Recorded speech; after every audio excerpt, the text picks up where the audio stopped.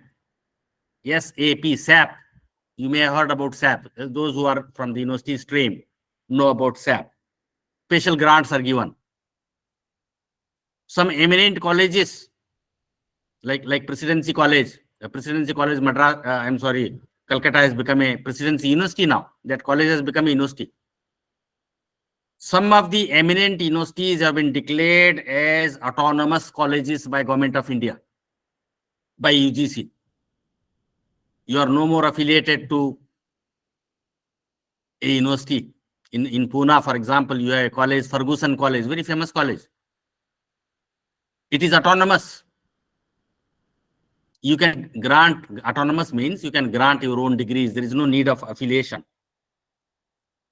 Then this HRDC,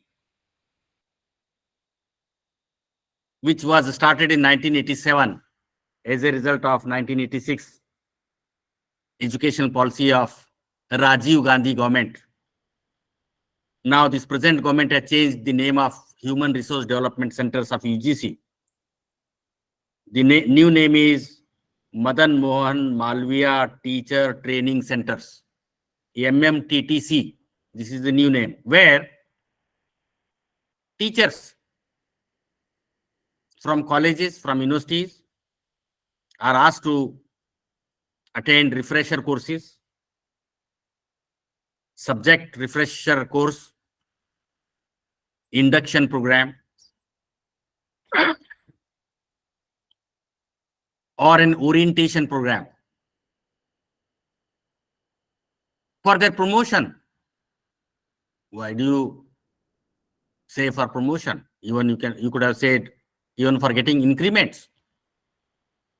Promotion will come in due course. The idea was very good. Till 2020, HRDC classes were held in person. From 2020 onwards, because of COVID, government said the classes have to be online. Now COVID has gone. COVID has disappeared. But even now, Modi government has made these courses in all the HRDCs of India in online mode only to save money. TADA, the travel allowance and daily allowance for all the participants. Now in this class, 84 participants are there. All these 84 participants would have been required to be physically present to attend the course in Aligarh city. Of course, these many number would not have been selected because classroom can adjust only 60 students. We have small classrooms there in HRDCs. Now that it is in online mode, more number of participants are selected. No TADA for resource person. Government is trying to save money. That way, you are killing the effectiveness of a program. To improve the quality, we introduced National Education Testing. NTA, National Testing Agency, has been created. I am a critic of that. Earlier, UGC used to conduct NET examination, JRF examinations. I also participated in the preparation of question papers. And for the last 7-8 years, I am declining because I do not agree with the philosophy of this testing method of NTA, because all the questions are, MCQs, objective type questions, only tick mark. If you are lucky, if all the questions are good, you may get JRF. If you are unlucky, because anything may be asked. The written component has been altogether abolished. Like earlier we had essay writing, we had a paragraph. You have to read the paragraph, comprehend the paragraph, understand the paragraph, analyze the paragraph, and answer the questions based on that paragraph. That is now totally missing. No questions on research methodology. In written part, everything 100% objective questions. You see, you have to write your PhD thesis in written form, not in objective MCQ forms. We are not able to get the good qualitative deserving people for doing research, because in research you need hard work. All the central universities, if you get admission in central universities, you get automatically 8,000 rupees per month. Many people are coming to take admission only for getting those 8,000 rupees, not for doing research. This is something very wrong. Then we have many schemes to promote research. Major research project, minor research project, research awards, research scientists, postdoctoral fellowships, postgraduate fellowships. All these are available in the university system to help the teaching community, the teachers and learners, the future teachers and the present teachers, to acquaint themselves with up-to-date knowledge. But despite that, we are not able to achieve the progress, because the system of recruitment is defective. Recruitment of teacher, I mean the teachers in the university system, the fair selections are not there. Very, very rarely, one or two qualified people are selected. Otherwise, selection is based on recommendations, political party affiliation, some important leader telephones the head of the institution, the vice chancellor, or the head of department wants a son or son-in-law or a daughter or a relative. That is happening in many universities. And why the government of India should not constitute a UPSC kind of body to select teachers for universities? I appreciate the initiative taken by UP government. There is Uttar Pradesh Higher Education Commission in Allahabad, which selects college teachers, government and private college teachers. I was there for 2-3 times. After many allegations, many court cases, for past appointments, past recommendations, past recruitments, because in Allahabad, if you go 2-3 kilometers away from that commission, you have the High Court. Largest court in Asia, High Court. People will file case against the appointments because money was changing the hands. Posts were sold.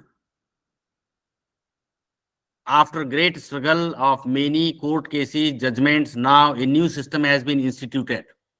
I am happy that I went as an expert there. In the new system, what is the new system? The new system is very interesting.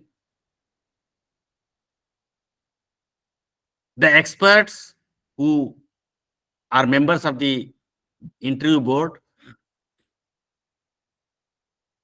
are not allowed to carry their mobiles inside the committee where candidates are interviewed. Number one. Number two, when we interview the candidate, when the candidate is present herself or himself before us, the file comes to us. Name of the candidate is not there. We do not know whether the candidate is a Muslim, a Hindu, whether a candidate is from UP or from Bihar or from Karnataka or from Kerala. For government job, anybody can apply. Sushant, I request Mr. Sushant Nath to, some sound is coming from his side. Please mute your mic. Mr. Sushant Nath. Okay, thank you. We do not know the name of the candidate, the religion of the candidate, the name of the university from where he or she has done MA, MPhil, PhD. Because we human beings are not, truly impartial. We may be biased in the name of caste, in the name of religion, in the name of region, in the name of university. Sometimes we may think IIT fellows are best, but not all IIT fellows are best. JNU, PhD from JNU, the candidate is the best. Not all PhDs from JNU can be the best. Some can be best, some can be worst. You have to evaluate, you have to judge, you have to see their publications in the interview board. And we recommend, even the chairman of the board also doesn't know the name. If this kind of system is introduced, then we may be able to get good teachers. If good teachers are there, then good students, good results, good future for the nation can be crafted, can be envisioned, can be planned. Otherwise, we say that our educated people are only literate, not really educated. They know how to read and write. Really educated means you have to think, you have to reflect, you have to analyze, you have to question, you have to challenge, you have to interrogate, you have to disagree. Agree to disagree with the speaker, with the teacher, with your political leaders, with your peer group. That is how the knowledge grows. If everybody becomes yes man, yes man, yes ma'am, then there will be no growth, no scope for, knowledge. Now, this national education policy addresses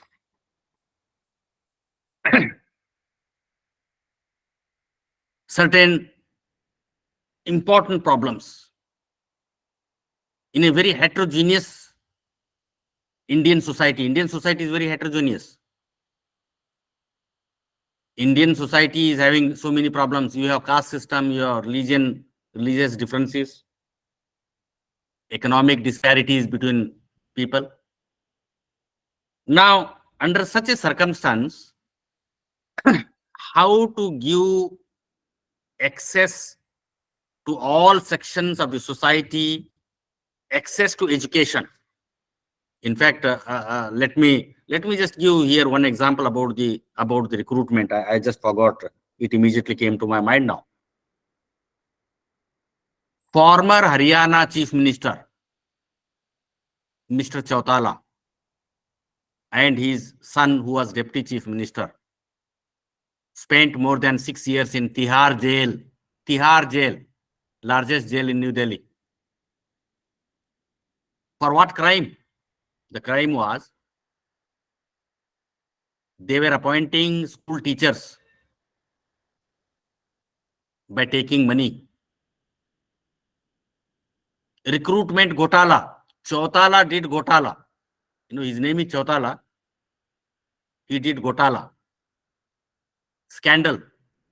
Corruption. Selling posts. A really educated person will not give money. Those who are incompetent will give money. And he spent jail term. The constitutional authority. Recently in West Bengal, one minister of Mamta Didi was arrested after, so much, I think I don't know how many crores of rupees cash was recovered from his flat. He was education minister, school recruitment Gotala. School education is the foundation of education. If the foundation is weak, what will be the future of higher education? Because in the universities and colleges, we get bright students from school. If the school output is very poor, because that is the year of laying the solid foundation among the students about education. That is the reason now that we do not have adequate experts in India, technical experts. In 1970s, we were third largest technical manpower. Many private colleges, engineering colleges are applying to the government of India. And this,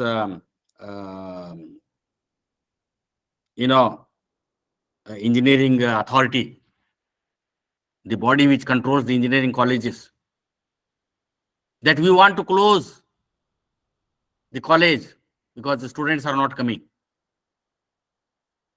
We need more doctors, not engineers.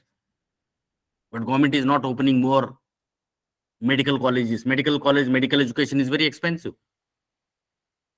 The first problem is access. How do we give access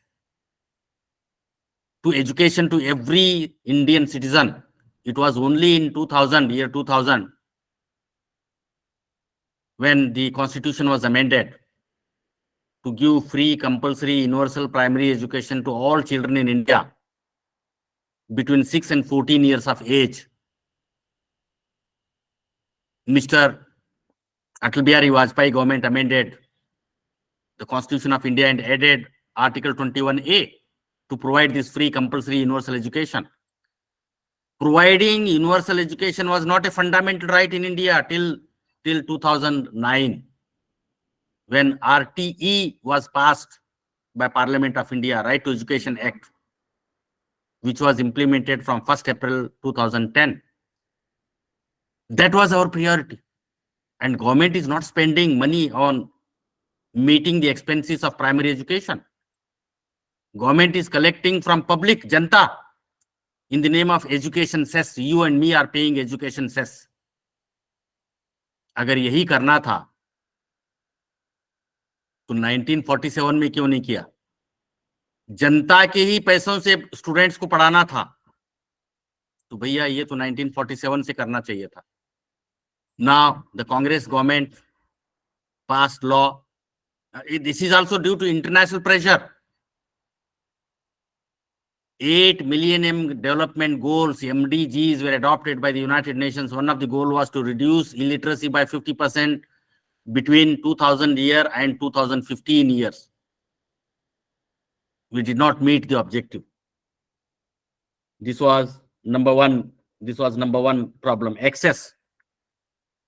The second problem in Indian educational system is, equity.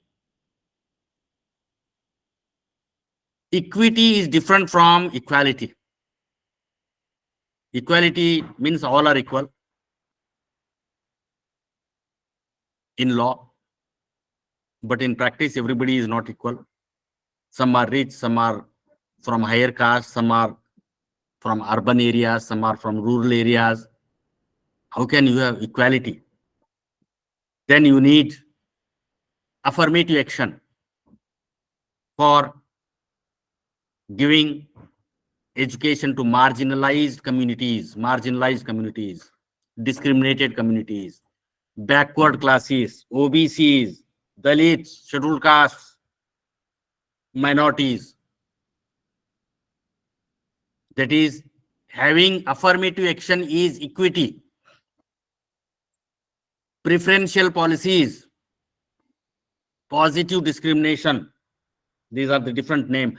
Affordability is another important challenge that the new education policy in India is facing. Whether everybody can afford getting education. To get a government job, the lowest government job is peon's job.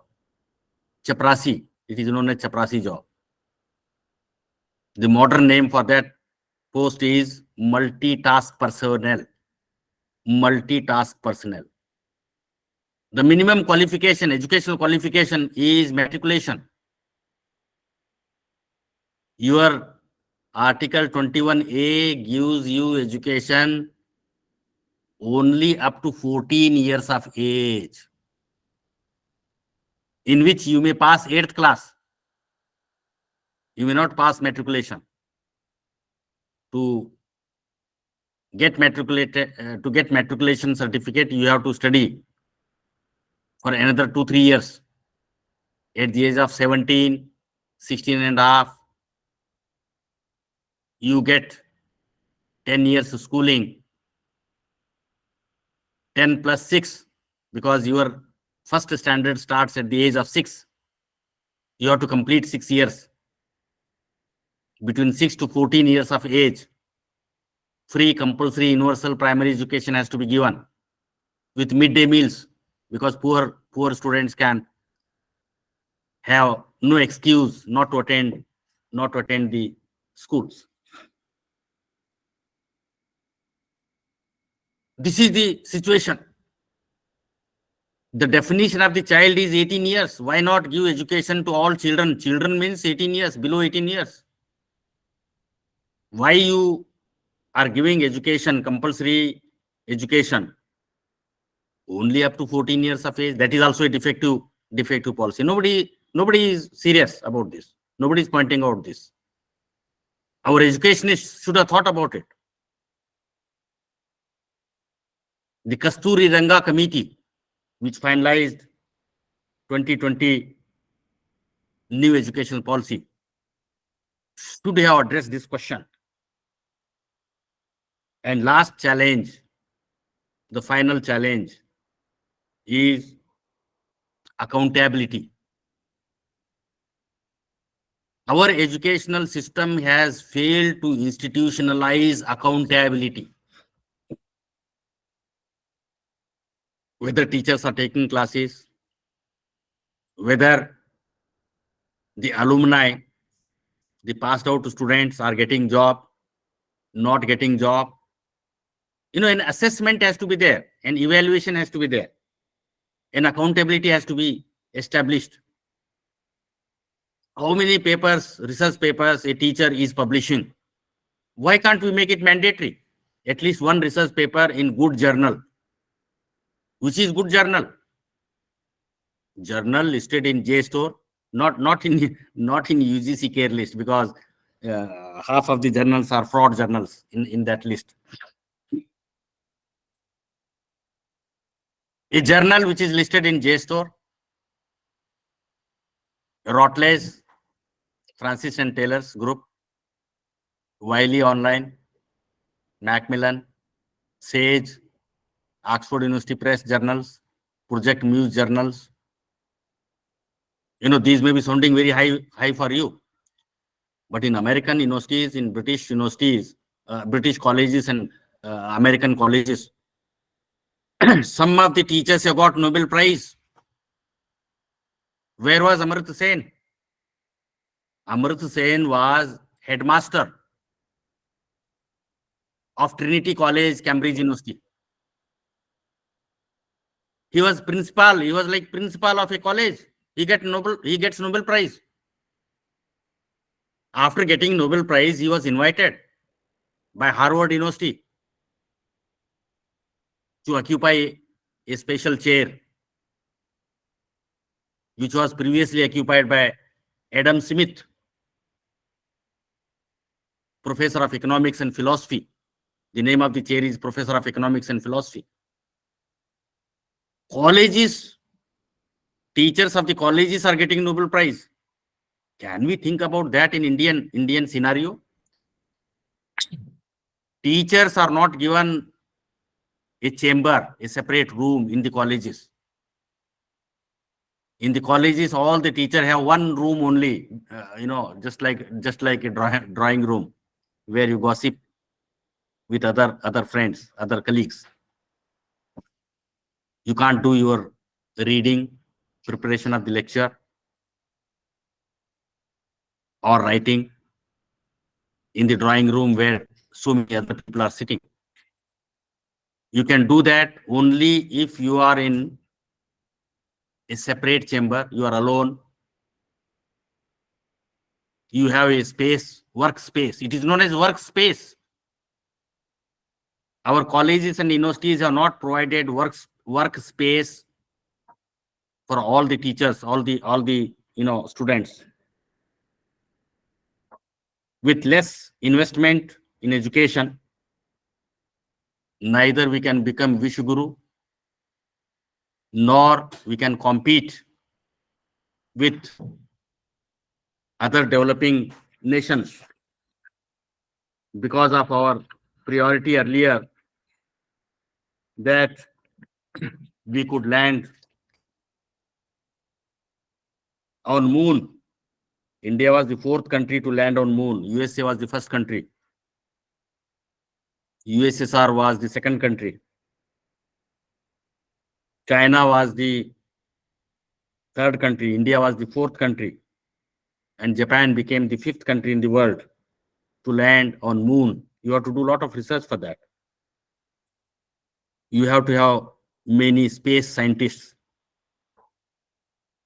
Unless the government, the problem with education is a concurrent subject in India. Concurrent means both the state governments can pass laws, central government also can pass laws. If both the laws clash, then the central law shall prevail. Now the central law is the CBSE syllabus, the midday meals scheme, Right to Education Act passed by the parliament, through which you can, increase the enrollment, because all 100% students are not in the school. Gross enrollment has to be increased. Friends, we have now some 5-6 minutes. I'm sorry for being late in the class. We can have some question answers. I think for the whole day you are attending to many classes. Now, after this 8 MDGs tenure is over, Millennium Development Goals tenure is over. In 2015, the United Nations adopted 17 Sustainable Development Goals. One of the goals, that is goal number 4, is quality education. Earlier, the Millennium Development Goals wanted a reduction of illiteracy by 50% in 15 years' time. Now, that is not the goal.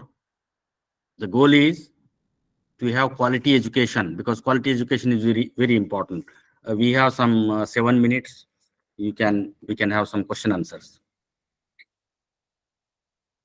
I invite questions from you. Any comments? Anybody can make comment.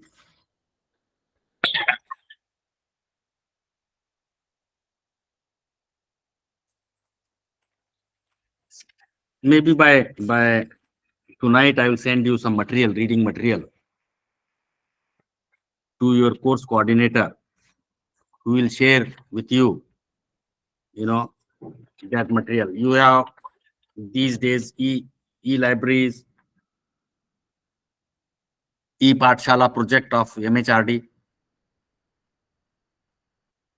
e-Gyan Kosh. You can get material, latest material, good material, quality material from these sites. E-Gyan Kosh is JNU, Indira Gandhi National Open University website. E-Pathshala is MHRD InfibNet website. On all your postgraduate courses, undergraduate courses, you have the reading material. Not of very high quality, but at least some kind of material is available which you can access, you can download, because accessibility is very important aspect of quality education in 2020 education policy. If your education improves, you can become Vishguru. Otherwise, you are only a guru. You will not become Vishguru. You can only be a regional guru, national guru, or state guru, or district guru, or a village guru, but not Vishguru, as the Prime Minister claims that India has become Vishguru. Even to have that Sardar Patel's statue, the tallest statue, steel statue, that has been manufactured in China, not in India. Most of our computers parts come from China, Taiwan. Mobile parts come from China. Where we are in the world, everyone knows where we stand. Thank you very much. 5 minutes are left. You can ask questions if there are any.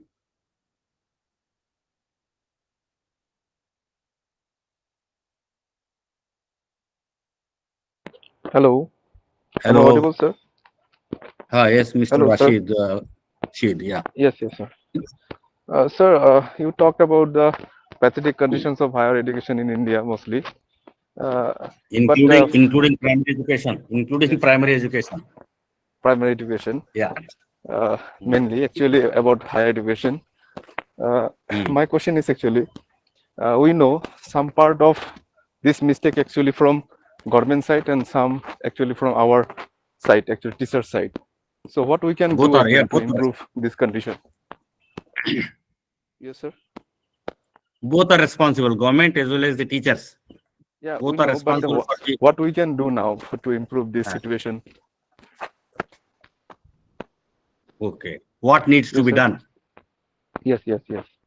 I think from teachers' perspective, I will speak. Government, I am not entitled to speak on behalf of government, because government will take its own decision to increase education budget. From teacher side, since your name is Abdul Rashid Ahmad, I taught in Aligarh Muslim University. I used to tell my colleagues satirically that you should make your salary accountable. Means अपनी रोजी को हलाल बनाइए, because many teachers were missing. They were not taking classes, not helping students, not teaching properly. They will come 10 minutes late to the class. They will leave the class 10 minutes before. In government universities, these things happen. No accountability exists. A teacher himself or herself can set parameters, prepare lectures in such a way that even if you don't take attendance, all the students will be present in your class. Because if the lectures are inspiring, for that you have to do a lot of hard work. Prepare your lectures, prepare your handouts, give the students reading material. There was one very ideal, ideal teacher in Delhi University. His name was Professor Randir Singh. He was Sarji. He was a political science teacher. He had no PhD. He had not visited any foreign country, but he was a very good speaker, excellent speaker. Suppose he is praising in one class, the entire class is say on Aristotle. He is appreciating the Aristotle's philosophy. At the end of the day, or at the end of the class, all the students will come to a conclusion that Aristotle is the best scholar, best philosopher in the world. Next day, when he is criticizing Aristotle's philosophy, all the students will come to the conclusion that Aristotle is the worst philosopher. That is the art. For to make your lecture prepare your lecture in that way, you have to read a lot. You should be like Aristotle. You should be like Plato. Otherwise, your lectures will not attract. Anyone who was not student of political theory in Delhi University was attending his classes from science stream because he was well-known teacher. Any student not getting place in the classroom, seat in the classroom, will stand near the window and listen to the lecture. That kind of reputation he had built for himself. It is in our hands. Hard work can make you. You can.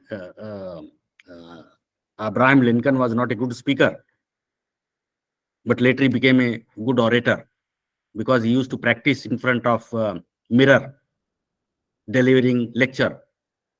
You should know the art of lecturing. If you can use some innovative methods, students will be attracted. As much as students are working hard, if they are spending 7-8 hours a day out of 24 hours, teachers are also required to spend 8 to 10 hours a day reading, writing, thinking, analyzing.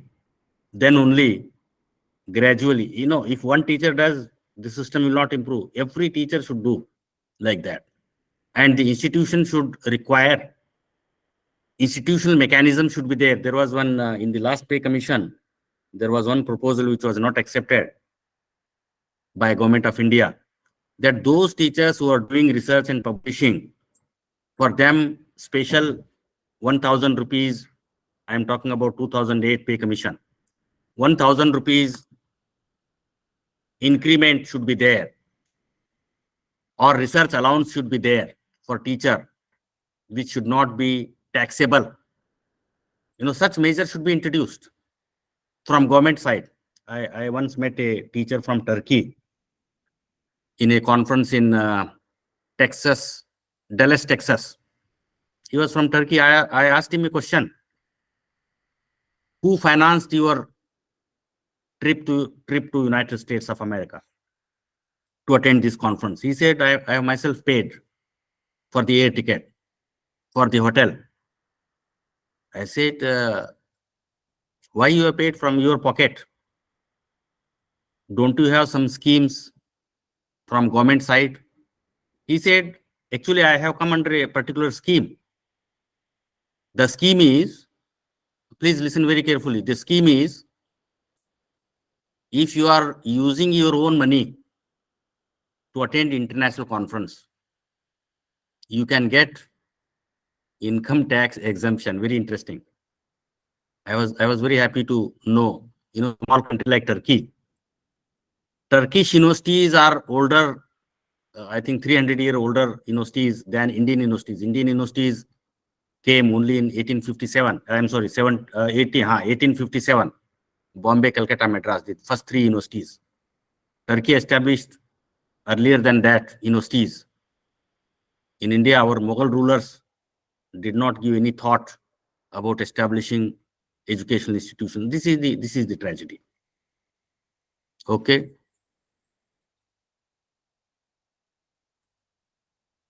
Any other question? One more question I can take up because I have another class here. I'm sitting near Supreme Court of India in a building called Indian Society of International Law Building.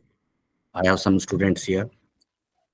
One more question, if you have any question. Yes, sir. No, sir. It's okay. Yes, Thank you Mr. so much. Raju. Yes, Yes, sir. Mr. Raju. Yes, sir. You have I'm from any? Assam. Ah, Yes, I'm from Assam, sir. Actually, I totally agree with you, sir. hmm, Uh, it was a really informative session. But hmm, I just want to know, sir, like into January 2024, I was assigned as a GONOLSOB external evaluator, hmm, where I have noticed that in those schools there were only one teacher, single teacher, running classes from like 1 to 5. And hmm. because of the reason there are like students less enrollment. And then from there I also learned that there are where schools like those schools will merge up with the schools having more number of enrollment. And under NFE 2020 also, like such kind of that one, like if there is less enrollment, those colleges will be like merged up with the like the other colleges. Some other So what? colleges. Yes, sir. So what is your suggestion in that, or what you say in that case, sir? You see, if you have carefully heard my lecture, I am also these days Professor Emeritus in Meghalaya, which is a university called University of Science and Technology Meghalaya. It is on the outskirts of Guwahati. Last week I was, 10 days before I was there. I do not know about the school system. The same, the problem which you portray exists in every state in India. Because of the poor quality of teachers in the schools, and also not filling the vacancies, existing vacancies. You know what happened in Bihar. Mr. Tejasvi, who was Deputy Chief Minister, he appointed many 2 lakh new jobs were given. Government is not filling the posts. If it is filling the posts, filling the vacancies, qualified people are not recruited. As a result, what is happening is, gradually parents are sending or withdrawing their students from the government schools to they are sending them to private schools where slightly better teaching is there, better infrastructure is there, better timings are there, better accountability is there. I know this is the problem. I think collectively the government has to think, state government in consultation with the central government should have better recruitment mechanisms. I gave you the example of Haryana chief minister, former chief minister, who spent more than 5 years in Tihar jail because he had accepted bribery. He took money from the candidates, the teacher candidates who were appointed on the basis of who paid more money than on the basis of qualifications. It is responsibility from both the sides, teachers as well as government.